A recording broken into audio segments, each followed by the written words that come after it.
to Small Biz Big Wins, your guide to government contracting, the series. So in less than 15 minutes, that's my trademark, right? That we're going to discuss, is it worth it in doing government contracts? Is it worth you pursuing? Do you have the time or the money to do business with the government? So make sure, because I just have 15 minutes or less, there are other videos in this series, a series of 5 videos. This is video number 3. Make sure you like and subscribe so you can get notifications about those other videos and other helpful videos that I have coming out. All right. So who am I? I am Dr. PJ. My doctorate is in human resource development. I studied family businesses and then worked for the government in helping business to start, grow, and scale. I've been recognized throughout the nation for my work in government contracting, specifically in helping businesses, small businesses, owned and operated by marginalized individuals to get into government contracting. That recognition has been with the Houston Business Journal, as well as other local and national organizations. I've even helped other cities to develop their business development programming to help small businesses. So, like I said, I'm a former government employee whose job was to help with the navigation. Now I'm turned to business consultant, to where now I help our small businesses and I help the agencies to do so that they can help the small businesses. I'm a speaker, an author, and entrepreneur, and I'm here to be your strategy for getting into government procurement. All right. So my company is called Cogency, and our mission is to make sure that we have a quality pool of small businesses who are innovative and capable to work and perform and to do well in government contracting. So I help you with coaching, one-on-one coaching and advising. You can retain me as a consultant to be that extra staff member, that extra hand to help you in navigating business, doing business with the government. Or if you just have a particular service that you need done, like do you need guidance with certification, strategy development, capacity building, I'm here for that.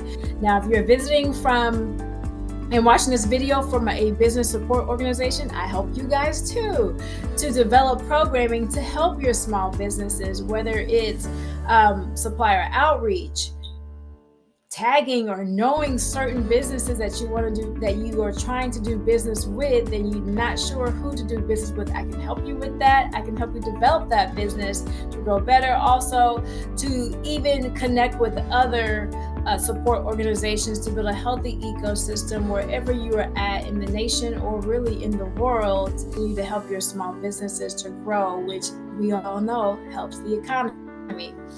And so, like I said, this is a 5-video series, videos 1 and 2. We went over some information. If you have any questions about something that I say in this video, and you're like, I don't know what she's talking about, make sure you go back and reference videos 1 and 2 so you can be in sync with us and then continue with us in videos 4 and 5, okay? All right, and you feel free to always connect with me. I'm on LinkedIn. Visit me there, connect with me there. You can also go to my website, send me an email, check out my YouTube page to see what else I'm about and kind of get to know me a little bit better. And you know that I am about helping people and helping people be the best versions of themselves in leadership, whether you're running a business or you are running or employed by an organization. So make sure you check me out and let's dive into it, because I got less than 15 minutes, actually less than 10 minutes to get you this information. So government contracts, is it worth it? All right, I'll let you be the judge. So, is government contracting for me? You might be asking. Well, are you aware the spend that the government does with small businesses? If you're not, make sure you go back and visit video 1 where I talk about government contracts are for small businesses too. So, in a nutshell, federally, the federal government spends about $176 billion with over 78,000 small businesses. Because I'm in Houston, Texas, I'm going to use the state of Texas and the city of Houston as my examples for state government and local government. So the state of Texas spends $4 billion with over 16,000 small businesses, while the city of Houston spends over $511 million with over 642 small businesses. So you can always check the numbers because it's public information for your local and state municipalities when you do the research, right? Remember, it's public information. You can go to those websites and find the spend locally or statewide in your particular area. So if those numbers that I just mentioned to you sound good to you, you can just do the average. Matter of fact, I will do it for you. So when we talk about the government, the federal government, that's roughly $2 million per contract for the businesses that do business with them. Roughly $250,000 per contract and roughly $795,000 per contract, respectively, from federal, state, and local government. So, does that sound good to you? If that a $795,000 contract sounds good to you, then I might say, government contracting might be for you. So also keep in mind, you don't have to be local to that government to do business, right? You don't have to be in the city of Houston, a business in the city of Houston to do business with the city of Houston, right? So just keep that in mind, right? So when you're doing your research on who you're going to do business with in the government, just think about who buys your products or your services and where that opportunity is for you, right? You also have to ask, does that particular government agency or department, wherever, do they buy my product or service? And is their buying of my product or service often where I can make a profit and it's worth me putting the time and investment to pursue the government as a client, right?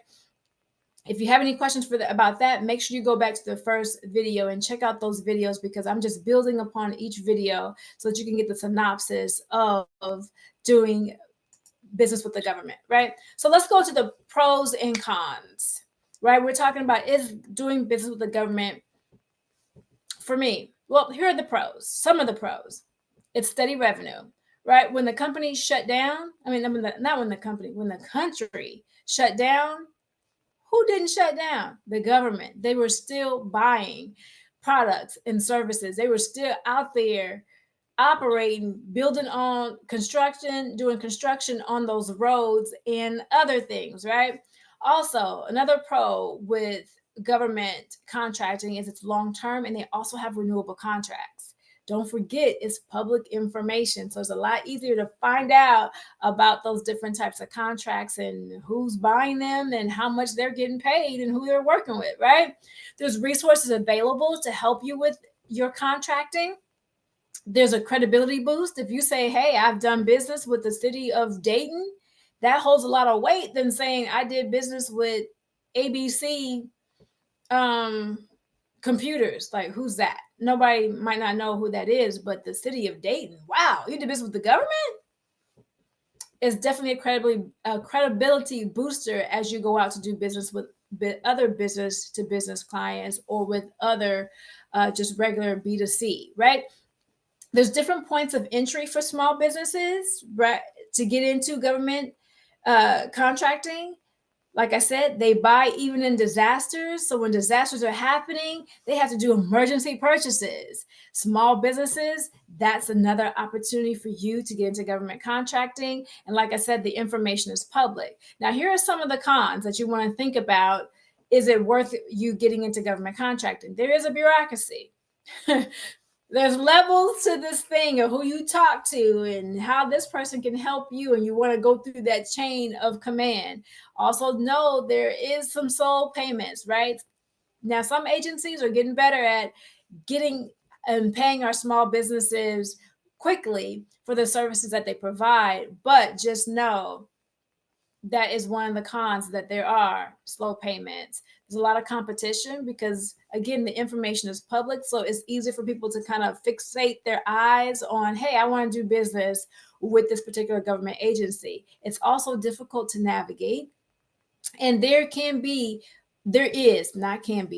a barrier of entry for the large contracts. But remember, if you saw my other two videos, There's also opportunity for smaller contracts if your business is set up for it, to where you can build your business and your capacity to get to those larger contracts. Just some of the pros and cons to think about when you're saying, is it really worth me getting into government procurement? We already talked about the money, the opportunity, that's definitely there. Now, here are some of the other aspects that you have to think about. Here are the pros and the cons that go along with those lucrative contracts. Now, time versus payoff. You want to make sure, what is my return on my investment? Is it really a good fit for me to be into government procurement? One thing you must do, and you must have if you're going to get into government procurement, is patience.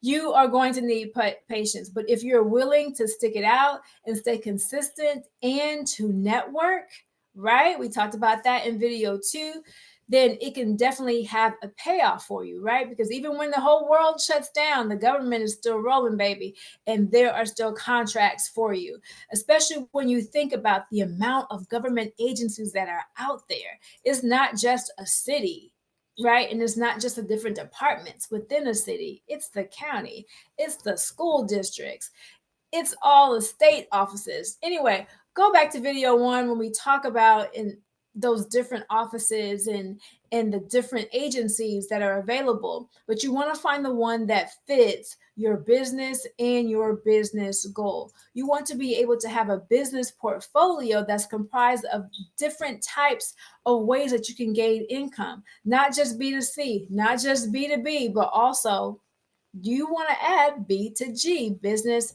to government. Is it worth it for you? So, is it right for me? Small businesses are the best fit for government contracting for those who are certified. We talked about certified in video 2. You want to get your certification and leverage that certification as a way to get into that door, to break it open and get these contracts, perform, whether you're a sub or a prime contractor, perform and grow your business, grow the capacity, grow the folks that work with you to get these larger contracts, right? Another thing you want to think about is service-based businesses for reoccurring needs, right? Is that a good fit for you? Do you have a business that's service-based that the government continuously needs? Do you have a product that you can supply that the government is going to continuously need? Think about office supplies. They're always going to need office supplies. They're always going to need furniture for the staff and in their buildings. The buildings are always going to need maintenance. Their employees, we talked about the police officer, they're always going to need uniforms. So are you providing products like that that the government has to constantly buy in order to operate? We all know those roads always need a good fixing, especially if you're in Houston. They need a whole lot of fixing, right? So construction and maintenance, think about the repairs on the assets that the government has. Tech and innovation, think about what the employees may need in order to do their jobs. They got to have computers. These computers don't really last that long, right? So what's the maintenance on it? Think about the innovative things that the government might need to do in order to continue to operate, in order to continue to provide services to their constituents. That's going to help you make your decision. Is a government right for me? Do I have the products or services that they constantly need? What you do want to be aware of, though, for those people who have luxury items or luxury services or things that are highly niched, if you have a business that's not quite established, is more like a hobby, and also if your business is really not compliant with government in general, right? You haven't set up your business to have the proper structures, you owe money to the government, you might want to think twice about getting into government procurement. So any of those luxury items, not established businesses, you're not financially stable in your business yet, or you don't have that particular structure. If you don't have past performance for large contracts, you might want to think about twice about whether government procurement is for you. Some of those, if you have some of those stepping stones that you need to overcome, yes, we got to develop a strategy for you to enter into it. But those that I just listed, if those hit a nerve with you, if you say, "Ooh, that's me," let's think twice about it. And you can always contact me and we can really talk about it and then really see, is government really the best fit for you to add to your portfolio of income? We can see, but you can be the judge. I gave you enough information to do that. I also, again, have a checklist, a procurement check readiness checklist. You can just scan that QR code and we can get that sent to you so you can really go down to help you make that decision on whether or not government procurement or government contracting is something that's for you if you want to take that step to do it. And also know that I do have a program coming out. It's going to launch in 2026, on track taking you from startup to supplier. So if you're interested in that, sign up for an information session and you might be able to be a part of that program that will help you build a solid foundation for your business to get into government contracting. If that's what you decide that, hey, I do want to add government contracting to my portfolio, then make sure you check out that On Track program. Other than that, any questions, one-on-ones, I'm available to do it. There's the information on the slide to connect with me. I'll be happy to talk with you and help you to make that decision. And if you think you're ready for government contracting, I'm your girl to help you navigate that process. All right, so you guys have a good one. I think that was 15 minutes or less. Make sure that you stay tuned for the other 2 videos in this collection. If you want to learn more and you haven't seen the first 2, make sure you go back and check those out on my YouTube page. That's government contracting in about 15 minutes or less.